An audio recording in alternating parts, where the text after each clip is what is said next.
Russian oil పైన America విధించిన ఆంక్షలు భారత్ పైన ఏ మేరకు ప్రభావం చూపుతాయి?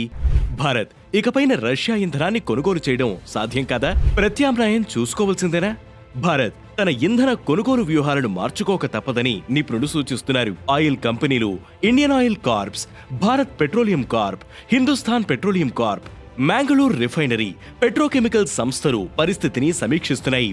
ఉక్రెయిన్ యుద్ధానికి తెరదించాలని పుతిన్పై ఒత్తిడి తెస్తున్న ట్రంప్ తాజాగా రష్యాలోని 2 అతిపెద్ద ఆయిల్ కంపెనీలైన రాస్నెఫ్ట్, ల్యూక్ ఆయిల్ పైన ఆంక్షలు విధించారు. ఈ 2 కంపెనీలు అందించే నిధులు క్రెమ్లిన్ వార్ మిషన్ కి ఉపయోగపడుతున్నాయని US Treasury Secretary Scott Bessent ఆరోపించారు.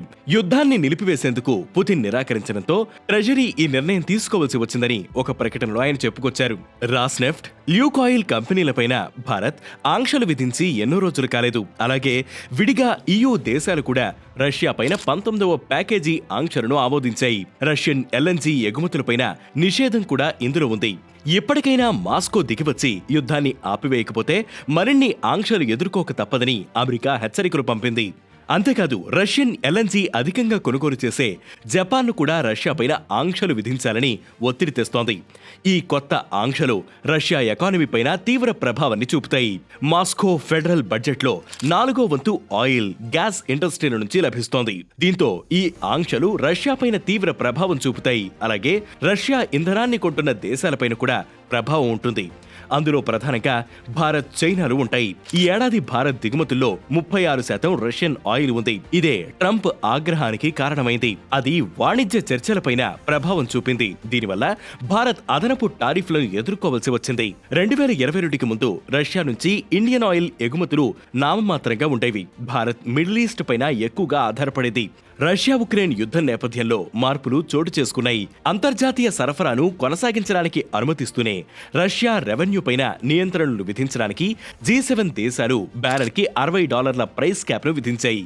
దీంతో అమెరికా ఆంక్షలను ఎదుర్కొంటున్న ఇరాన్, వెనిజులా వంటి దేశాలను పక్కన పెట్టి భారత్ పూర్తిగా మాస్కో ఇంధనం పైన ఆధారపడడం ప్రారంభించింది. అమెరికా హెచ్చరించినా కూడా భారత్ ఇప్పటివరకు వెనక్కి తగ్గలేదు. భారత వినియోగదారుల ప్రయోజనాన్ని కాపాడమే తమ ఉద్దేశమని గట్టిగా చెబుతూ వచ్చింది. ఈ క్రూడ్ ఆయిల్ వాణిజ్యం వల్ల అటు భారత్, ఇటు రష్యా కూడా ప్రయోజనం పొందుతూ వచ్చాయి. ఇప్పుడు ఎందుకు తెరపడే వాతావరణం కనిపిస్తోంది. అమెరికా తాజాగా విధించిన ఆంక్షల వల్ల రష్యా ఆయిల్ దిగుమతులు గణనీయంగా తగ్గుతాయని బ్లూంబర్గ్ నివేదిక పేర్కొంది.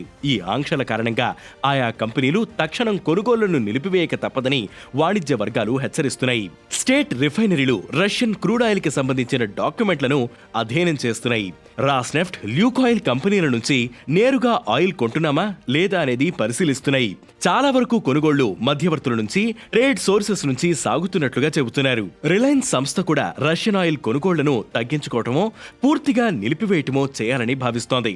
భారత ప్రభుత్వం సూచనల మేరకు వ్యవహరిస్తామని సంస్థ ప్రతినిధులు ప్రకటించారు. అయితే ఇండియాలో ఏ సంస్థ కూడా దీనికి సంబంధించి అధికారికంగా ఎలాంటి ప్రకటన విడుదల చేయలేదు. మరోవైపు అమెరికా విధించిన ఆంక్షలపైన రష్యా ధీమాగా స్పందించింది.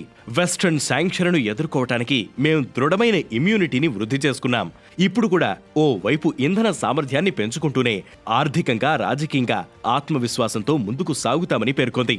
అమెరికా విధించిన ఆంక్షల ప్రభావం రష్యాతో పాటు ఇతర దేశాలపైన ఏ మేరకు ఉంటుందనేది రాబోయే రోజుల్లో పూర్తిగా అర్థమవుతుంది.